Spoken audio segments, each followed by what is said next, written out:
This is my 1996 Subaru Sambar, so I'm going to do a job on it today. So the issue I've got is the speedometer, despite having this nice OK Garage overlay, which gives the speed in miles per hour instead of kilometers per hour. Unfortunately, because this has been fitted with 13-inch wheels, the speedometer still doesn't read the correct speed. So what I'm going to do today is I'm going to fit a digital gauge which derives speed from GPS. Pretty easy job to do, but not something I've seen done on other channels on YouTube, so I thought I'd film the installation myself. I love my dad's K-Truck, yay!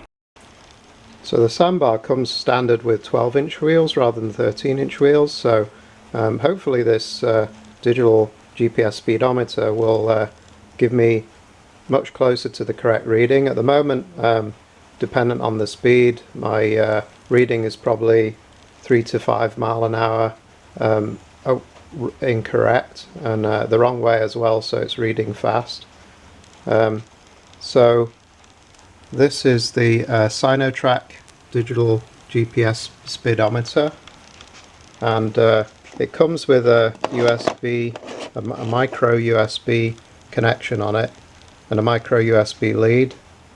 So it is possible to just plug it into the cigarette lighter socket, but I prefer to make it look kind of factory, so I'm actually going to hardwire it into the car. So I actually also bought this little 12 volt to 5 volt converter, which has the micro USB connection on it, and then it just has a 2-wire, so just a ground and a power.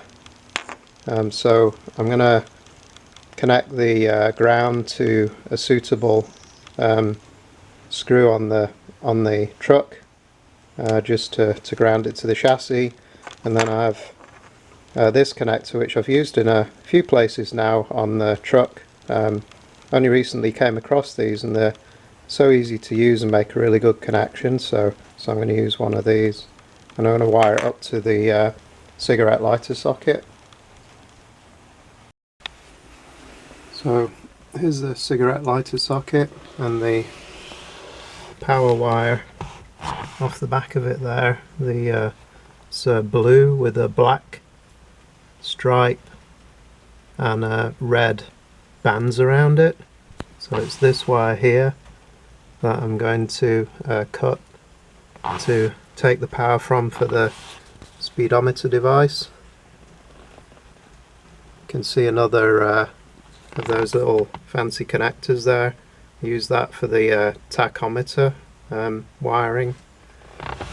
And then I'm going to put the earth here, which is the mount for the indicator relay. And again, I've already used that earth for the tachometer wiring, so I know it's good.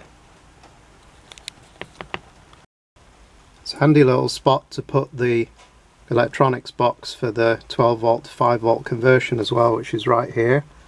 So just where the coin store is, just behind here, there's a nice kind of large flat area, so I'm going to attach the box to here. So the 12 volt to 5 volt converter I'm going to attach using this Velcro.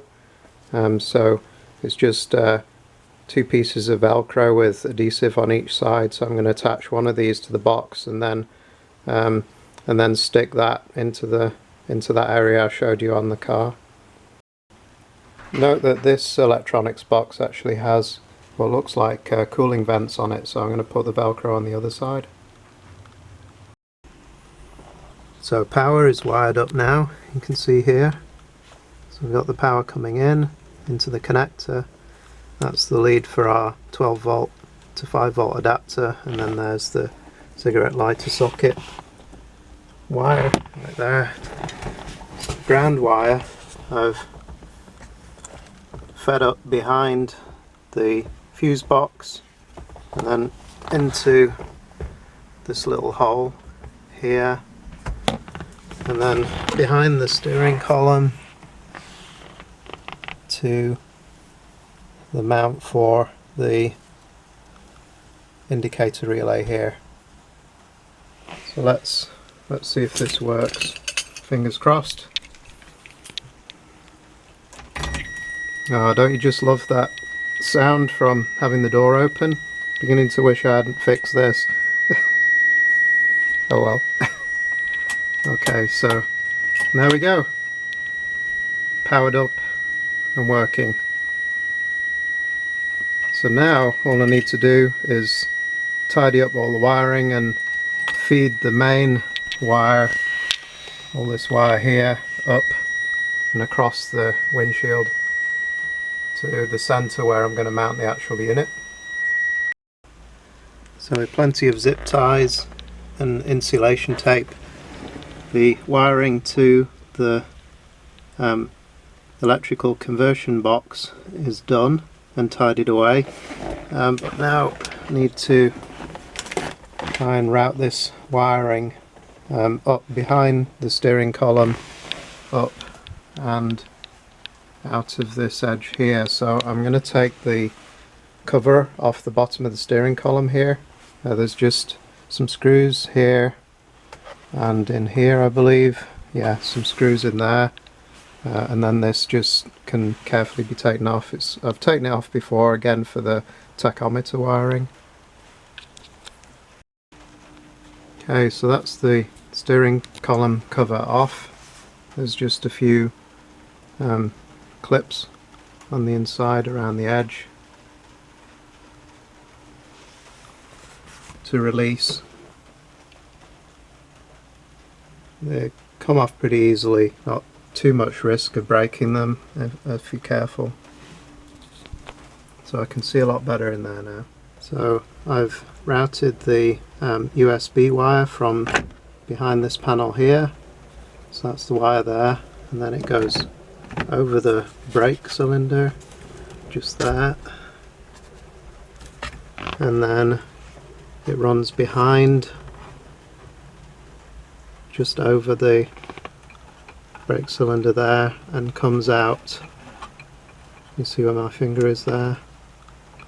Comes out behind a structural bracket there, and then ends up over here. And then I've pulled the cable out from here and then just tucked it behind the trim here. So then I'm going to use a pry tool just to push the wire in between the trim and the window seal. So there is a decent gap behind there, so I'm hoping to be able to hide the wire completely. And then the device is going to be mounted in the middle here. So the Speedo comes with 2 sticky pads to mount it to the dash. And while I'm here, I might as well point out this also has a light sensor on it, on the back there. So that will dim the display at night, which is quite handy. And then that there is a little control for various functions on it. I'll just clean up the dash with a bit of isopropyl alcohol. Previously cleaned the dash with a product called Pig Spit, which is amazing. Really brings it up nice, but I just want to make sure that that's off so that we can get those pads to stick. Okay, so plan B, the adhesive strips that come with the device are not very good at all, so I'm going to put the Velcro on, the same self-adhesive Velcro that I used for the electronics box instead. Much better, that's nice and solid. Now to tuck the wires away.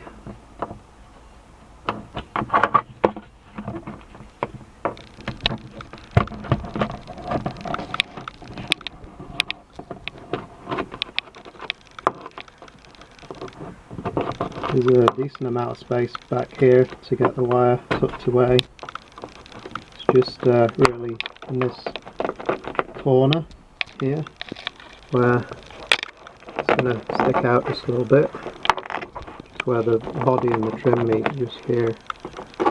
But I think it's going to look pretty neat.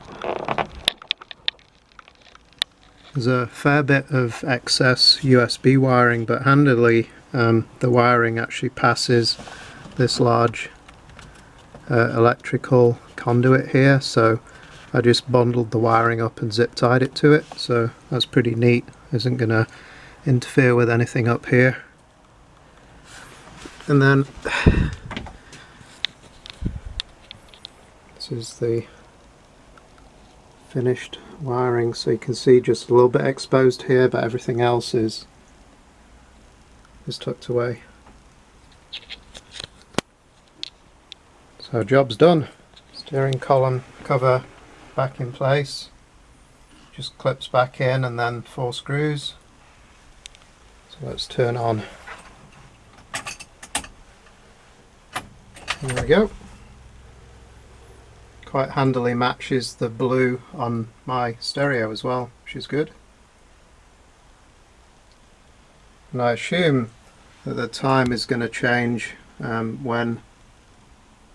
Oh, it has changed, there we go. So when I was going to say when it picks up the GPS, which obviously it has done, so that's nice. We've got time there, and then the speed on the left. And I guess some kind of compass heading in the middle. I haven't really read all the instructions yet, so there might be some setup to do. Okay, take it for a little drive, see how it behaves.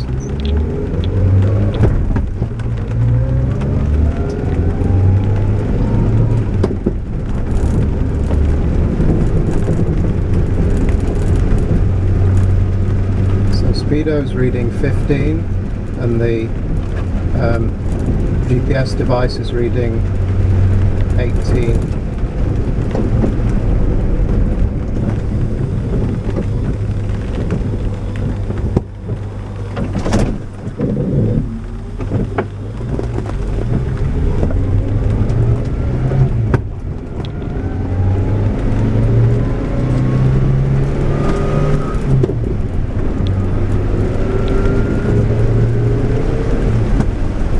So now the Speedo's reading 20.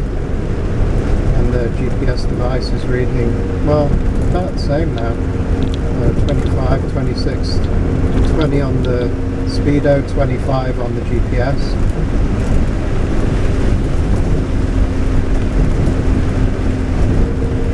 Looks like the compass is working as well.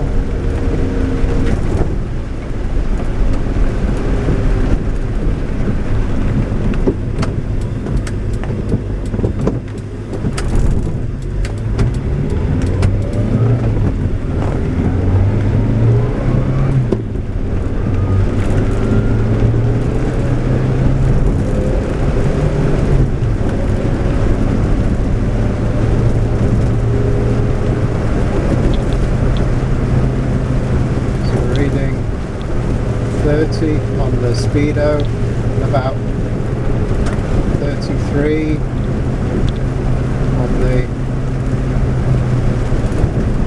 33 on the GPS.